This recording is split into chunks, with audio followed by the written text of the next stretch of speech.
بسم اللہ الرحمن الرحیم، سامعین کرام السلام علیکم ورحمۃ اللہ وبرکاتہ۔ پروگرام میرے کشمیر کے ساتھ آپ کے میزبان حاضر ہے۔ محترم سامعین، بھارت میں کشمیر کی صورتحال کو دیانتدارانہ اور غیر جانبدارانہ انداز سے دیکھنے اور بیان کرنے والے زندہ ضمیر دانشور اور تجزیہ نگار اب انگلیوں پر گنے جا سکتے ہیں۔ اس سلسلے کی چند آخری کڑیاں باقی ہیں، جن میں ایک کڑی حال ہی میں ایک دانشور، مصنف، وکیل اور محقق اے جی نورانی، پاکستان کے سابق وزیر خارجہ زین نورانی کے چھوٹے بھائی کی موت کی صورت میں ٹوٹ گری۔ اس منظر پر پروین ساہنی جیسے کردار اب بھی باقی ہیں، جو کشمیر کے حالات کو بھارتی حکمرانوں کی عینک سے دیکھنے کی بجائے زمینی صورتحال اور جیو پولیٹکس کے زاویے سے دیکھتے اور بیان کرتے ہیں۔ بھارت کے سابق فوجی اور دی فورس میگزین کے ایڈیٹر پروین ساہنی وقتاً فوقتاً کشمیر کے حالات پر اپنا تجزیہ بیان کرتے ہیں۔ اس کے لیے کبھی وہ کشمیر کا سفر بھی اختیار کرتے ہیں اور کبھی محض دور سے ہی حالات کا تجزیہ کرتے ہیں۔ 5 اگست 2019 کے دہشت اور وحشت زدہ ماحول میں یہ بھارت کے وہ واحد جرأت مند صحافی تھے جنہوں نے اس کے چند ماہ بعد ہی کشمیر کا سفر اختیار کر کے جھیل ڈل میں ایک شکار پر بیٹھ کر کشمیریوں کے حقیقی جذبات و احساسات دنیا کے سامنے لائے تھے۔ کشمیر میں ریاستی اسمبلی کے انتخابات اور عمر عبداللہ کی حکومت قائم ہونے کے بعد انہوں نے ایک بار پھر سری نگر کے لیے رخت سفر باندھا، جہاں انہیں ڈرے اور سہمے ہوئے اخبار نویسوں سمیت زندگی کے مختلف شعبوں سے تعلق رکھنے والی افراد سے ملاقاتیں کرنے کے بعد اپنا تجزیہ بیان کیا ہے۔ ان کے تجزیے میں کشمیریوں کی موجودہ ذہنی اپج، اسلام آباد اور دہلی کے پالسی سازوں کی حکمت عملی اور بالخصوص علاقے کی ایک اہم ترین طاقت چین کے ارادوں کے بارے میں بین سطور بہت کچھ ملتا ہے۔ ان کا یہ تجزیہ کشمیر کے حوالے سے کام کرنے والے محققین، سیاست کشمیر کے طلباء اور عالمی، علاقائی اور تصویراتی کینوس سے دلچسپی رکھنے والوں کے لیے خاصا معلومات افزا اور بھارت کے سخت گیر عناصر کے لیے دعوتی فکر بھی ہے۔ Elections, the sentiment and global geopolitics کے عنوان سے اپنے تجزیے میں پروین ساہنی کا کہنا تھا کہ انہیں یہ تجسس تھا کہ ریاستی اسمبلی کے انتخابات کے بعد کشمیری عوام کس طرح سوچتے ہیں اور عمر عبداللہ حکومت کا مستقبل کیا ہوگا، اور پھر جیو پولیٹیکل منظر پر اس کی کیا تصویر بنتی ہے۔ ان کے مطابق کشمیری عوام نے جم کر نیشنل کانفرنس کو ووٹ دیا اور اس کی توقع خود عمر عبداللہ کو بھی نہیں تھی۔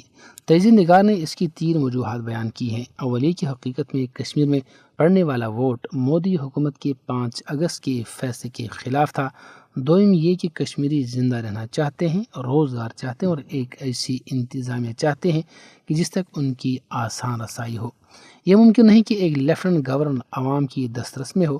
لوگوں کی خواہش ایک ایسا نمائندہ، ایک ایسی حکومت اور وزیر اعلیٰ ہے جس کے پاس وہ اپنے روزمرہ مسائل کے حل کے لیے بآسانی جا سکیں۔ سوئم یہ کہ عمر عبداللہ نے انتخابی مہم میں یہ وعدہ کیا تھا کہ اگر وہ کامیاب ہو گئے تو ان کا پہلا حکم آرٹیکل 370 کی بحالی ہوگا۔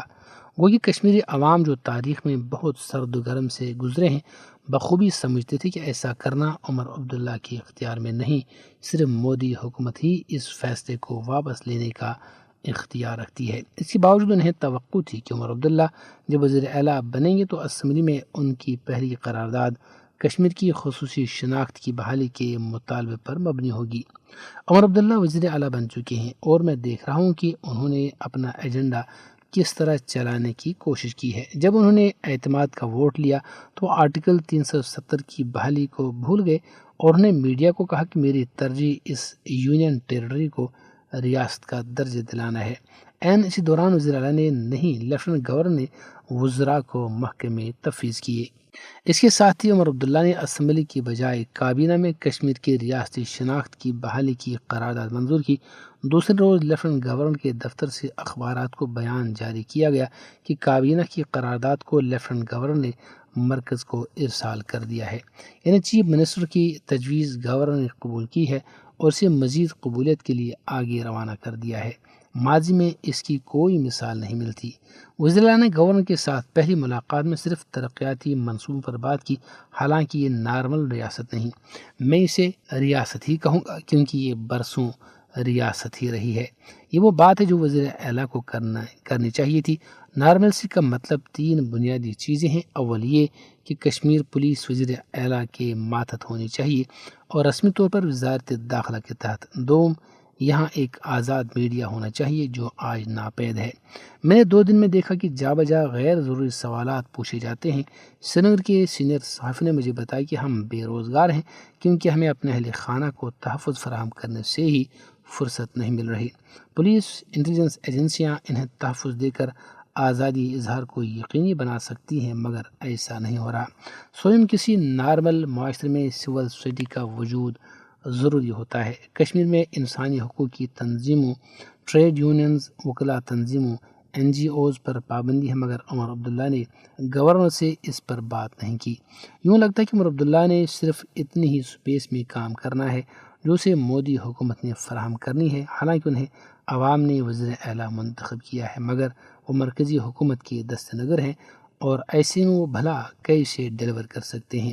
حتیٰ کہ BJP بھی انتخابی نتائج سے فرسٹریشن کا شکار ہے، جسے یہ امید تھی کہ وہ وادی کشمیر سے 5 سے 8 نشستیں جیتنے میں کامیاب ہو جائے گی۔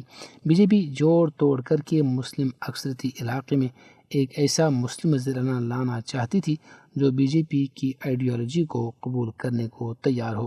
یہ مودی حکومت کی واہ واہ کرنے کے لیے کافی تھا اور اس کے بعد وہ اعتماد کے ساتھ پاکستان کے ساتھ بات کرنا چاہتے تھے، مگر یہ نہ ہو سکا۔ مودی حکومت گزشتہ 10 سال سے مسلسل انتخابی بخار میں مبتلا رہی اور اس میں ان کا ٹرمپ کارڈ ان کی آئیڈیالوجی ہے۔ یہ ٹرمپ کارڈ ان کے پاس تادے رہتا ہے یا نہیں، مگر پاکستان کے دشمن ہونے کا کارڈ ان کے پاس مستقلاً رہے گا۔ زمینی حالات کا مشاہدہ کرنے کے بعد یہاں پروین ساہنی آنے والے حالات کی تصویر بناتے ہوئے کہتے ہیں کہ اگر کشمیر کی ریاستی حیثیت بحال بھی ہوتی ہے اور عمر عبداللہ کو کچھ اختیارات حاصل بھی ہو جاتے ہیں، تب بھی سیاسی عدم استحکام برقرار رہے گا، کیونکہ جو کچھ کشمیر میں ہو رہا ہے وہ نارمل نہیں ہے۔ لکھتے ہیں کہ اس کے باوجود کشمیری پاکستان